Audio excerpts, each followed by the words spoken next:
भारतवर्ष में एक प्रतापी और दानी राजा राज्य करता था।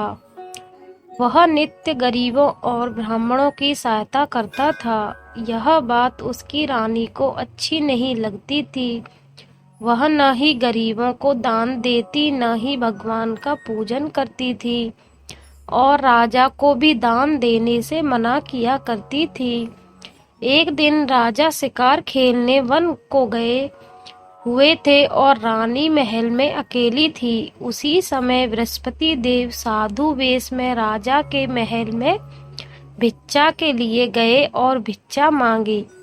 रानी ने भिक्षा देने से इनकार किया और कहा, हे साधु महाराज, मैं तो दान पुण्य से तंग आ गई हूँ। मेरा पति सारा धन लुटाते रहते हैं। मेरी इच्छा है कि हमारा धन नष्ट हो जाए, फिर न रहेगा बांस न बजेगी बांसुरी। साधु ने कहा, देवी तुम तो बड़ी विचित्र हो। धन संतान तो सभी चाहते हैं, पुत्र और लक्ष्मी तो पापी के घर भी होने चाहिए। यदि तुम्हारे पास अधिक धन है तो भूखों को भोजन दो, प्यासों के लिए प्याऊ बनवाओ, मुसाफिरों के लिए धर्मशालाएं खुलवाओ। जो निर्धन अपनी कुंवारी कन्याओं का विवाह नहीं कर सकते, उनका विवाह करा दो। ऐसे और कई काम हैं जिनके करने से तुम्हारा यश लोक परलोक में फैलेगा। परंतु रानी पर उपदेश का कोई प्रभाव न पड़ा। वह बोली, महाराज आप मुझे कुछ न समझाएं। मैं ऐसा धन नहीं चाहती हूँ जो हर जगह बांटती फिरूं। साधु ने उत्तर दिया, यदि तुम्हारी ऐसी इच्छा है तो तथास्तु। तुम ऐसा करना कि बृहस्पतिवार को घर लीपकर पीली मिट्टी से अपना सिर धोकर स्नान करना, भट्टी चढ़ाकर कपड़े धोना। ऐसा करने से आपका सारा धन नष्ट हो जाएगा। इतना कहकर वह साधु महाराज वहां से आलोप हो गए। साधु के अनुसार कही बातों को पूरा करते हुए रानी को केवल 3 बृहस्पतिवार ही बीते थे कि उसकी समस्त धन संपत्ति नष्ट हो गई। भोजन के लिए राजा का परिवार तरसने लगा। तब एक दिन राजा ने रानी से बोला कि हे रानी, तुम यही रहो, मैं दूसरे देश को जाता हूँ, क्योंकि यहाँ पर सभी लोग मुझे जानते हैं, इसलिए मैं कोई छोटा कार्य नहीं कर सकता। ऐसा कहकर राजा परदेश चला गया। वहाँ वह जंगल से लकड़ी काटकर लाता और शहर में बेचता। इस तरह वह अपना जीवन व्यतीत करने लगा। इधर राजा के परदेश जाते ही रानी और दासी दुखी रहने लगी। एक बार जब रानी को और दासी को 7 दिन तक बिना भोजन के रहना पड़ा, तो रानी ने अपनी दासी से कहा, हे दासी, पास ही के नगर में मेरी बहन रहती है। वह बड़ी धनवान है। तू उसके पास जा और कुछ ले आ, ताकि थोड़ी बहुत गुजर बसर हो जाए। दासी रानी की बहन के पास गई। उस दिन गुरुवार था और रानी की बहन उस समय बृहस्पतिवार व्रत की कथा सुन रही थी। दासी ने रानी की बहन को अपनी रानी का संदेश दिया, लेकिन रानी की बड़ी बहन ने कोई उत्तर नहीं दिया। जब दासी को रानी की बहन से कोई उत्तर नहीं मिला, तो वह बहुत दुखी हुई और उसे क्रोध भी आया। दासी ने वापस आकर रानी को सारी बात बता दी। सुनकर रानी ने अपने भाग्य को कोसा। उधर रानी की बहन ने सोचा कि मेरी बहन की दासी आई थी, परंतु मैं उससे नहीं बोली, इससे वह बहुत दुखी हुई होगी। कथा सुनकर और पूजन समाप्त करके वह अपनी बहन के घर आई और कहने लगी, हे बहन, मैं बृहस्पतिवार का व्रत कर रही थी। तुम्हारी दासी मेरे घर आई थी, परंतु जब तक कथा होती है तब तक न तो उठते हैं और न ही बोलते हैं। इसलिए मैं नहीं बोली। कहो दासी क्यों गई थी? रानी बोली, बहन तुमसे क्या छिपाऊं, हमारे घर में खाने तक को अनाज नहीं था। ऐसा कहते कहते रानी की आंखें भर आईं। उसने दासी समेत पिछले 7 दिनों से भूखे रहने तक की बात अपनी बहन को विस्तार पूर्वक बस सुना दी। रानी की बहन बोली, देखो बहन, भगवान बृहस्पति देव सबकी मनोकामना को पूर्ण करते हैं। देखो शायद तुम्हारे घर में अनाज रखा हो। पहले तो रानी को विश्वास नहीं हुआ, पर बहन के आग्रह करने पर उसने अपनी दासी को अंदर भेजा तो उसे सचमुच अनाज से भरा एक घड़ा मिल गया। यह देखकर दासी को बड़ी हैरानी हुई। दासी रानी से कहने लगी, हे रानी, जब हमको भोजन नहीं मिलता तो हम व्रत ही तो करते हैं, इसलिए क्यों न इनसे व्रत और कथा की विधि पूछ ली जाए ताकि हम भी व्रत कर सकें। तब रानी ने अपनी बहन से बृहस्पतिवार व्रत के बारे में पूछा। उसकी बहन ने बताया, बृहस्पतिवार के व्रत में चने की दाल और मुनक्का से विष्णु भगवान का केले की जड़ में पूजन करें तथा दीप जलाएं, व्रत कथा सुने और पीला भोजन ही करें। इससे बृहस्पति देव प्रसन्न होते हैं। व्रत और पूजन विधि बताकर रानी की बहन अपने घर को लौट गई। 7 दिन के बाद जब गुरुवार आया तो रानी और दासी ने व्रत रखा। गुड़साल में जाकर चना और गुड़ लेकर आई, फिर उससे केले की जड़ तथा विष्णु भगवान का पूजन किया। अब पीला भोजन कहाँ से आए, इस बात को लेकर दोनों बहुत दुखी थे। चूंकि उन्होंने व्रत रखा था इसलिए बृहस्पति देव उनसे प्रसन्न थे। इसलिए वे एक साधारण व्यक्ति का रूप धारण करके 2 थालों में सुंदर पीला भोजन दासी को दे गए। भोजन पाकर दासी प्रसन्न हुई और फिर रानी के साथ मिलकर भोजन ग्रहण किया। उसके बाद वे सभी गुरुवार को व्रत और पूजन करने लगी। बृहस्पति भगवान की कृपा से उनके पास फिर से धन संपत्ति आ गई, परंतु रानी फिर से पहले की तरह आलस्य करने लगी। तब दासी बोली, देखो रानी, तुम पहले भी इस प्रकार आलस्य करती थी। तुम्हें धन रखने में कष्ट होता था, इस कारण सभी धन नष्ट हो गया, और जब भगवान बृहस्पति की कृपा से धन मिला है तो तुम्हें फिर से आलस्य होता है। रानी को समझाते हुए दासी कहती है कि बड़ी मुसीबतों के बाद हमने यह धन पाया है, इसलिए हमें दान पुण्य करना चाहिए, भूखे मनुष्यों को भोजन कराना चाहिए और धन को शुभ कार्यों में खर्च करना चाहिए, जिससे तुम्हारे कुल का यश बढ़ेगा, स्वर्ग की प्राप्ति होगी और पितृ प्रसन्न होंगे। दासी की बात मानकर रानी अपना धन शुभ कार्यों में खर्च करने लगी, जिससे पूरे नगर में उसका यश फैलने लगा। बृहस्पति व्रत कथा के बाद श्रद्धा के साथ आरती की जानी चाहिए। इसके बाद प्रसाद बांटकर उसे ग्रहण करना चाहिए। एक दिन राजा दुखी होकर जंगल में एक पेड़ के नीचे आसन जमाकर बैठ गया। वह अपनी दशा को याद करके व्याकुल होने लगा। बृहस्पतिवार का दिन था। एकाएक उसने देखा कि निर्जन वन में एक साधु प्रकट हुए। वह साधु वेश में स्वयं बृहस्पति देवता थे। लकड़हारे के सामने आकर बोले, हे लकड़हारे, इस सुनसान जंगल में तू चिंता मगन क्यों बैठा है? लकड़हारे ने दोनों हाथ जोड़कर प्रणाम किया और उत्तर दिया, महात्मा जी, आप सब कुछ जानते हैं, मैं क्या कहूँ। यह कहकर रोने लगा और साधु को अपनी आत्मकथा सुनाई।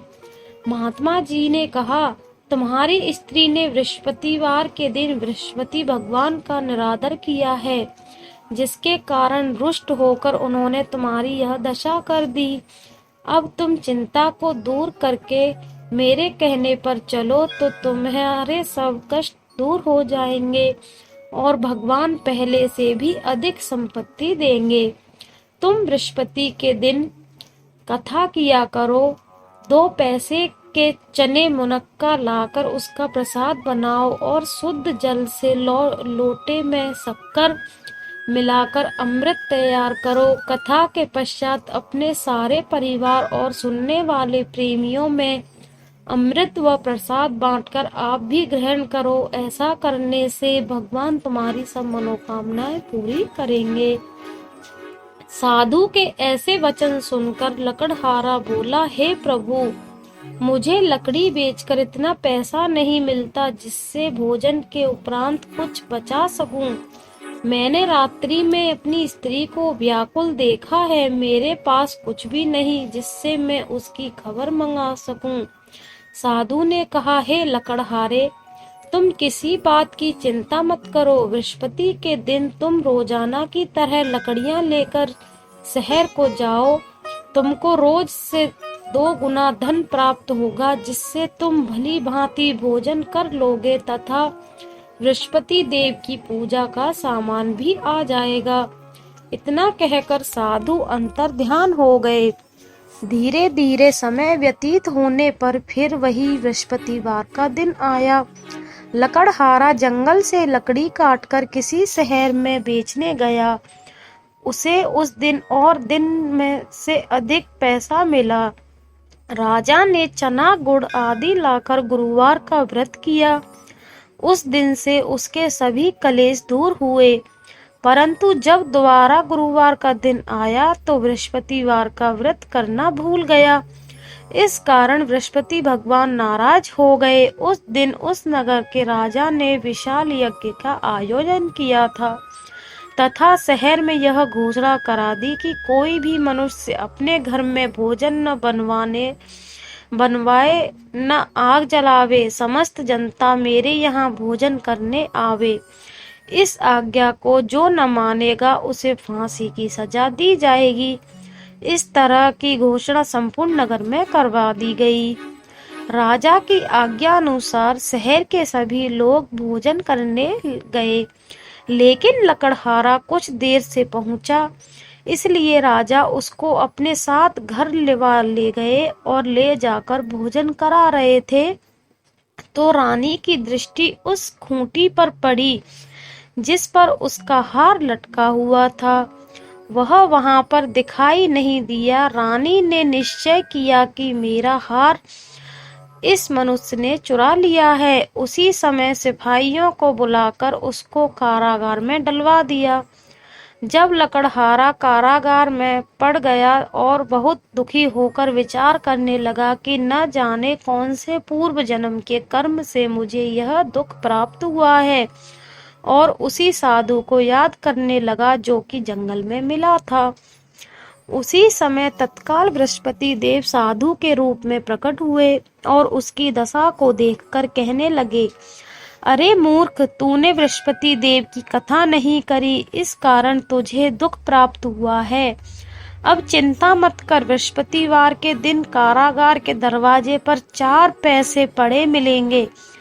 उनसे तू बृहस्पति देव की पूजा करना, तेरे सभी कष्ट दूर हो जाएंगे। बृहस्पति के दिन उसे 4 पैसे मिले। लकड़हारे ने कथा कही। उसी रात्रि को बृहस्पति देव ने उस नगर के राजा को स्वप्न में कहा, हे राजा, तुमने जिस आदमी को कारागार में बंद कर दिया है वह निर्दोष है, वह राजा है, उसे छोड़ देना। रानी का हार उसी खूंटी पर लटका है। अगर तू ऐसा नहीं करेगा तो मैं तेरे राज्य को नष्ट कर दूंगा। इस तरह रात्रि के स्वप्न को देखकर राजा प्रातः काल उठा और खूंटी पर हार को देखकर लकड़हारे को बुलाकर क्षमा मांगी तथा लकड़हारे को योग्य सुंदर वस्त्र आभूषण देकर विदा कर दिया। बृहस्पति देव की आज्ञानुसार लकड़हारा अपने नगर को चल दिया। राजा जब अपने नगर के निकट पहुंचा तो उसे बड़ा आश्चर्य हुआ। नगर में पहले से ही अधिक बाग, तालाब, कुएं तथा बहुत सी धर्मशाला, मंदिर आदि बन गई हैं। राजा ने पूछा, यह किसका बाग और धर्मशाला है? तब नगर के सब लोग कहने लगे, यह सब रानी और बांदी के हैं। तो राजा को आश्चर्य हुआ और गुस्सा भी आया। जब रानी ने यह खबर सुनी कि राजा आ रहे हैं, तो उन्होंने बांदी से कहा कि हे दासी, देख राजा हमको कितनी बुरी हालत में छोड़ गए थे। हमारी ऐसी हालत देखकर वह लौट न जाए, इसलिए तू दरवाजे पर खड़ी हो जा। आज्ञा अनुसार दासी दरवाजे पर खड़ी हो गई। राजा आए तो उन्हें अपने साथ लिवा लाई। तब राजा ने क्रोध करके अपनी रानी से पूछा कि यह धन तुम्हें कैसे प्राप्त हुआ है। तब उन्होंने कहा, हमें यह सब धन बृहस्पति देव के इस व्रत के प्रभाव से प्राप्त हुआ है। राजा ने निश्चय किया कि 7 रोज बाद तो सभी बृहस्पति देव का पूजन करते हैं, परंतु मैं प्रतिदिन में 3 बार कहानी तथा रोज व्रत किया करूंगा। अब हर समय राजा के दुपट्टे में चने की दाल बंधी रहती थी तथा दिन में 3 बार कहानी कहता। एक रोज राजा ने विचार किया कि चलो अपनी बहन के यहाँ हो आवे। इस तरह निश्चय कर राजा घोड़े पर सवार हो अपनी बहन के यहाँ चलने लगा। मार्ग में उसने देखा कि कुछ आदमी एक मुर्दे को लिए जा रहे हैं। उन्हें रोककर राजा कहने लगा, अरे भाइयों, मेरी बृहस्पति देव की कथा सुन लो। वे बोले, लो हमारा तो आदमी मर गया है, इसको अपनी कथा की पड़ी है। परंतु कुछ आदमी बोले, अच्छा कहो, हम तुम्हारी कथा भी सुनेंगे।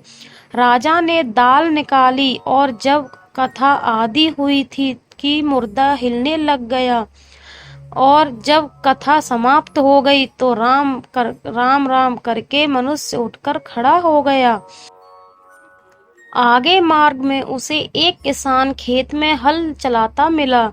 राजा ने उसे देख और उससे बोले, अरे भैया, तुम मेरी बृहस्पतिवार की कथा सुन लो।